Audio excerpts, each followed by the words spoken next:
Welcome to જય માનપૂર્ણા kitchen. હું ઇલાબી આહિર, આપ સૌને મારા જય દ્વારકાધીશ. તો આજે હું તમારી સાથે શેર કરીશ કે ઝડપથી ઉધઈનો નાશ કેવી રીતે કરવો તેની રીત. તો જો આપણા ઘરમાં લાખો હજારોના ફર્નિચર મોંઘા આપણે કરાવીએ છીએ, પરંતુ જો એમાં એકવાર ઉધી થઈ જાય ને, તે ઉધી છે તે આગળ વધતી જાય. જેમ કે બારી, દરવાજા, પલંગ, ફર્નિચરમાં ઘણી જગ્યાએ ઉધઈ આવી શકે છે. તો જો આપણા ઘરમાં એકવાર ઉધઈ થઈ જાય એટલે તેને દૂર કરવી બહુ મુશ્કેલી પડી જાય છે. તો આ ઉધઈને છે ને બીજી કોઈ બહારની દવા કે તેને ફૂલી ડોઝ આ બધી વસ્તુ કંઈ કામ નથી કરતી. તો ઉધઈ છે તે ઠંડા વાતાવરણમાં વધારે થતી હોય છે અને ગામડા વિસ્તારમાં પણ આ ઉધઈની પ્રોબ્લેમ રહેતી હોય છે. તો તે પ્રોબ્લેમનું સોલ્યુશન માટે હું તમારી સાથે એકદમ સરળ અને એકદમ ઈઝી રીતે દવા શેર કરીશ, અને તે પણ 2 રીતથી. અને તેની સામગ્રી લગભગ તમારા ઘરમાં અથવા તો તમારા ઘરની આસપાસ મળી જતી હોય છે. તો ચાલો હવે આપણે આગળ વધીશું અને જોઈ લઈશું ઉધઈની દવા કેવી રીતે બનાવી અને તેમાં કઈ કઈ સામગ્રીની જરૂર પડશે તે જોઈ લઈશું. તો સૌથી પહેલાં અહીંયા મેં લીધું છે ગરમ પાણી. તો બીજું કે પાન અને માવામાં જે તમાકુ યુઝ થાય છે તે આપણે લઈ લેવાની છે. તંબાકુ તો લગભગ ઘણાને ઘરે જ મળી જતી હોય છે, કેમ કે માવા ખાતા હોય છે એટલે. અને આ તમાકુ છે ને તે બહુ આપણા શરીર માટે હાનિકારક છે. આને બને ત્યાં સુધી આપણા શરીરમાં આને ન જવા દેવી જોઈએ. તો તમાકુ છે તે અત્યારે મેં 1 પડી લીધી છે. જો આ પડી છે તે ફક્ત 5 જ રૂપિયાની આવે છે. તેને આપણે 1 વાટકીમાં એડ કરી દઈશું. પણ વાટકી તમારે કેવી લેવાની કે જે તમારા રસોડામાં યુઝ ન થતી હોય ને તે વાટકી લેવાની. જો એક્સ્ટ્રા વાટકી હોય તે જ લેવાની.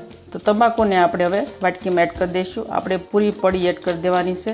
તો તંબાકુથી છે ને દિવાલ પર, ફર્નિચરમાં કે લાકડામાં ગમે ત્યાં ઉધઈ થઈ હશે ને તે આ તંબાકુથી ઉધઈનો નાશ કરી નાખશે અને તમને ક્યારે પણ ઉધઈ જોવા નહીં મળે. તો તંબાકુની અંદર પણ ઝેરી રાસાયણિક તત્વો રહેલા હોય છે જેથી ઉધઈનો નાશ કરે છે. તો તંબાકુને આપણે વાટકામાં એડ કર્યા બાદ હવે લઈ લઈશું ગરમ પાણી. અહીંયા મેં ગરમ પાણી ઉફાળું લીધું છે. હવે આપણે ગરમ પાણી 1 ગ્લાસ જેટલું આમાં એડ કરી દઈશું. તો જો આ રીતે તંબાકુને પાણીમાં એડ કર્યા બાદ આને તમારે 14 કે 15 કલાક સુધી આમ જ પલળવા માટે રાખી દેવાનું. જો 14-15 કલાક થઈ જાય ત્યારબાદ જ તેનો યુઝ કરવાનો.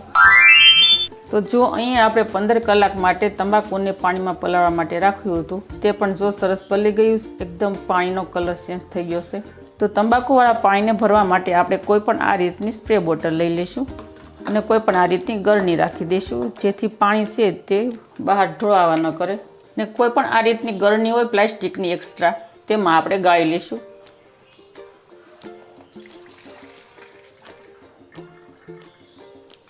તો જો તમે આ દવાનો ફર્નિચરમાં, લાકડામાં, પલંગમાં ગમે ત્યાં તમે આનો છંટકાવ કરો ને ત્યારે નાના બાળકોને દૂર રાખવાના. તો જો આ રીતે સ્પ્રે બોટલમાં ભરી અને તમારે જ્યાં જ્યાં ઉધઈ થતી હોય ને ત્યાં તમારે આનો છંટકાવ કરી દેવાનો, જેથી ઉધઈનો ઝડપથી નાશ થઈ જશે અને તમારા ઘરમાં ક્યારેય ઉધઈ નહીં આવે. તો ફ્રેન્ડ, તમને આ ઉધઈનો નાશ કરવાની પહેલી રીત કેવી લાગી તે મને કમેન્ટ કરી અને જરૂર કહેજો. અને આ ટિપ્સ છે તે તમને ખૂબ ઉપયોગી છે અને તમને ખૂબ ફાયદાકારક રહેશે અને તમારા ઘરમાં લાખોનું નુકસાન થતું ટળી જશે. તો હવે આપણે જોઈ લઈશું બીજી રીત. તો બીજી રીતમાં આપણે લઈ લઈશું વિનેગર. વિનેગરની અંદર પણ રાસાયણિક તત્વો નામનું એસિડ રહેલું હોય છે, જેથી ઉધઈનો ઝડપથી નાશ કરે છે. તો વિનેગર અહીંયા આપણે 1 વાટકી જેટલું લીધું છે. તેને આપણે ગ્લાસમાં એડ કરી દઈશું. તમારે જો આ ઉધઈને નાશ કરવાની દવા જેટલી ક્વોન્ટિટીમાં બનાવવાની હોય તે પ્રમાણે તમે પ્લસ કે માઇનસ કરી શકો છો. ત્યારબાદ લઈ લઈશું લીંબુ અને આનો આપણે રસ કાઢી નાખીશું. લીંબુના પાણીને પણ આપણે ગળણી રાખી અને ગાળી લઈશું, જેથી બી અથવા તો કળી હોય લીંબુની તે ગળણીમાં આવી જાય. તો લીંબુમાં પણ ખટાશ રહેલી હોય છે અને વિનેગરમાં પણ ખટાશ રહેલી હોય છે, એટલે સ્ટ્રોંગ પાણી બની જાય છે, જેના કારણે ઉધઈ ઝડપથી ભાગી જાય છે. તો હવે લઈ લઈશું ફિનાઈ. અહીંયા મેં 1 ગોળી ફિનાઈની લીધી છે. તો ફિનાઈનો પણ આપણે એકદમ ઝીણો પાવડર બનાવી નાખીશું. તો જો અહીંયા આપણે ફિનાઈનો એકદમ ઝીણો પાવડર કરી નાખ્યો છે તૈયાર. તો ફિનાઈના પાવડરને પણ આપણે વિનેગર અને લીંબુમાં એડ કરી દઈશું અને મિક્સ કરી દઈશું.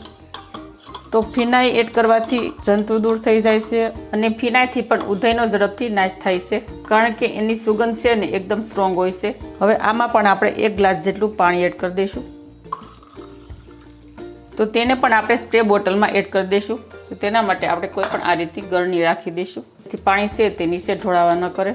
અને કોઈ પણ આ રીતની જાળીવાળી પણ ગળણી લઈ લઈશું. તો હવે આપણે સ્પ્રે બોટલનું ઢાંકણ ફિટ કરી દઈશું. તો તૈયાર છે આપણી બીજી રીત ઉધઈનો નાશ કરવાની. તો જો આ રીતે તમે દવા બનાવી અને ઘરમાં ખૂણે ખાસ કે ફર્નિચરમાં કે જીવજંતુ હોય કે કીડી થતી હોય ગમે ત્યાં આ દવાનો છંટકાવ કરી શકો છો. તો તમને આ ઉધઈ ભગાવવાની બીજી રીત કેવી લાગી તે પણ મને કમેન્ટ કરી અને જરૂર કહેજો. તો મારી આવી જ નવી નવી ઇન્ફોર્મેશન સાથે, નવી નવી માહિતીઓ સાથે અને નવી નવી રેસિપીઓ શીખવા માટે જય માનપૂર્ણા કિચનને સબસ્ક્રાઈબ કરી દેજો. વિડીયોને એક લાઈક જરૂર કરજો. ફ્રેન્ડ અને ફેમિલીમાં વધુને વધુ શેર કરજો. આવજો, ફરી મળીશું આવી જ નવી ઇન્ફોર્મેશન સાથે, નવી નવી રેસિપીઓ સાથે. ત્યાં સુધી થેન્ક યુ. જય દ્વારકાધીશ. જય સિયારામ. ધન્યવાદ.